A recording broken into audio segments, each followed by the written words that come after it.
साबिक वजीर आज़म इमरान खान की गिरफ्तारी के लिए गुज़िश्ता रोज़ किए जाने वाले पुलिस ऑपरेशन में पंजाब और गिलगित बल्तिस्तान की पुलिस सामने सामने आ गई।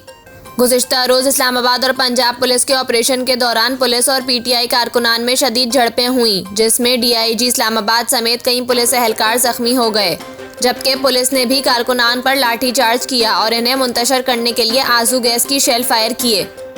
गुज़िश्ता रोज़ पुलिस की भारी नफरी ऑपरेशन करते हुए जमान पार्क के गेट तक जा पहुंची थी, लेकिन जैसे ही पुलिस एहलकार इमरान खान की रिहाइशगाह के करीब पहुंचे तो वहां गिलगित बल्तिस्तान पुलिस के गनमैन और एहलकार भी मौजूद थे, जिन्होंने पंजाब पुलिस पर गनें तान ली, जिसके बायस पुलिस को जमान पार्क से बाहर निकलना पड़ा। पुलिस एहलकार अपनी जान बचाने के लिए वहां से भाग निकले।